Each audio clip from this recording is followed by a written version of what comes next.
Good morning, guys. Danny here at Partay. So I watched the video this morning and I saw something rather funny. So there had been a video just like this that was posted yesterday, I believe. It was either yesterday or maybe late Saturday with this screen and this black stuff painted in the center. And I'd kind of sent a comment over just saying you might have wanted to review the video before you uploaded it. And I'll tell you why in just a second. But that video went down. And so this one came up in its place. So what was happening is he was showing, I think it was it was something about the Milky Way. But there was a scene in it where stars were coming down through the gray. And as they hit the black, they disappeared. You could see the stars up here, and then they went into the abyss, just gone. So he uploaded this one. He used all different video clips in this one, and in this one he still he does the star field in this one, but that those stars are coming out from this way. So the funny thing is he and I think it's time point 4 minutes and 22 or 23 seconds. He's kind of walking over to the side, and you can see there's more little light bubbles that are coming down from up here, and same thing. They just kind of disappear as they hit the black, right? That's the kind of stuff, like I said, if you watch these videos, you're going to see where no matter how much staging is attempted, that those things are still going to be present because these guys, they just don't think it through. If you're going to do something like that, I'd stay far away from anything. But thankfully they don't. And the reason for that is because it gives us the opportunity to see what's really happening there. But that's not really the point of this video. The point of this video is to talk once again. Now, we've talked a lot about the lighting and how the camera is configured to look far more bright than what the room actually is. As a matter of fact, when I look at this, the first thing that I think of is one of my favorite Christmas movies is a 1970 something movie called Scrooge with Albert Finney, and there's a scene in there where when the Ghost of Christmas Present shows up, the door's all lit up to his bedroom, and he goes through the door and he's throwing his arm up in front of his eyes like this because he can't look, and that's the impression. So why pick on this? Well, it's not picking, guys. This is to tell you that that room is not that bright, and it's not an opinion. I've got video. Well, it was video evidence, but I took snapshots from the video that shows what that room really looks like. Lighting does not do this to bulkheads like that. That you're not going to walk into somebody's room and it look like this. This is a fabrication. And in this fabrication, he keeps going on and on and on about how much light is in his environment. He's really trying to drive that home hard in this one. And I think a lot of that's because of the upload that I put up the other night showing how light should not look like this in your environment and how you can easily do these kind of camera tricks at home. But I'm going to show you real quick because we have background and intelligent lighting for stage. But let's just take intelligent lighting out of it and just say stage lighting.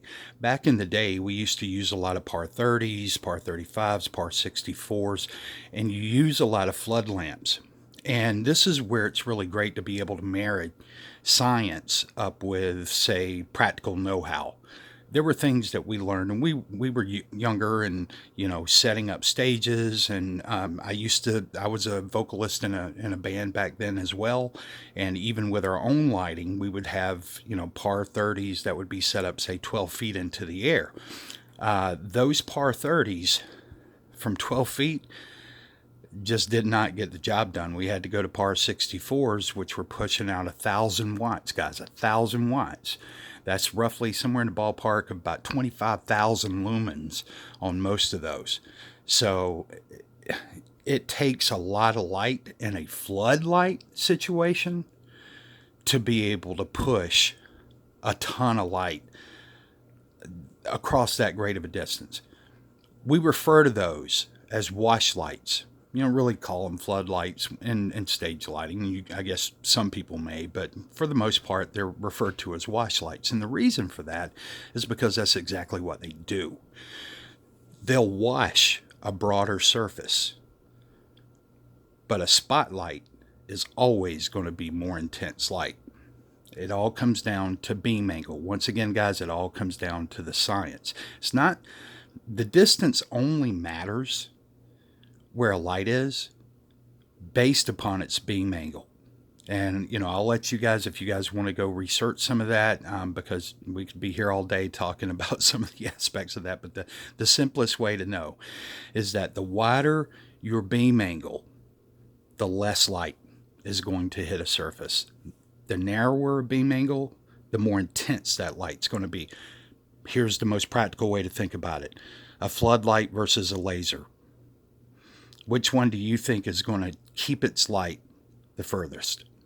So that's the best way to think about it, the simplest example I can give you. But I'm going to show you something here real quick. So I've got a 150 watt floodlight here. Now, if I hit that screen directly, and we're standing about 3 feet, so if I hit that screen directly, you can see that's a lot of light, right? But it's got to be pointed directly. Watch this. As soon as I turn that up towards the ceiling like some of those are, not really that bad. A little bit of a wash. And this is a mid-gray screen, guys. It's in a black screen. But as soon as I turn that up and I get it closer, believe it or not, it actually gets lighter. And the screen looks better the closer that I put it, because there's less of that wash that's actually hitting the screen. So if you think about it, in those videos, it's all for show. Most of those lights are setting about 1.5 feet to 3 feet at most from the screen, which means that they're putting less light on the screen and more on the ceiling and the walls from a wash perspective. And he also makes a statement in there, because I can do it sideways here. Look. See this? Now, right now, I'm about 2 feet from the screen.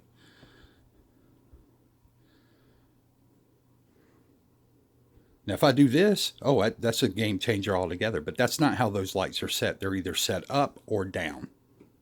Okay? See? And that, so you can see that is actually, straight up, straight down. And the impact that it has on that screen. Nowhere near as much as he would have you believe. But if I do this, wait. Look at that. Look at all that brightness that it puts on that screen. A white screen wouldn't have a chance at showing an image under that kind of manipulation. Oops, sorry. Sorry, guys. But let's go back. There's the real deal. Okay? So, that's the reason that we highlight this stuff. Is because, guys, when people do those kind of tricks to make you believe that two things. One, that screen, that room is so bright, that it's a miracle that you even get an image. So that's the first thing you're trying to get people to believe. And secondly, that as a residual of that, the screen gets brighter. It could very well be possible, guys, because I can take flat black paint, just standard, over-the-counter, flat black paint, and not even put any kind of metallic in it, and hit it with a 3,000 lumen projector, play with my camera settings, and I can make that screen look magnificent. And it's just flat black paint. To your eye, it would look like warmed over crap. But with a camera, well, that changes things. So you guys just be smart out there. Those kind of things, whenever they're trying to drill that home so hard about how much light they have in their environment, show it. All you have to do is pull out a light meter and show us just how bright it is on the surface of the screen. That would end all the conversation there. But he's not going to do that because it won't work to his advantage. All right, you guys take care, and we'll talk to you soon. Bye.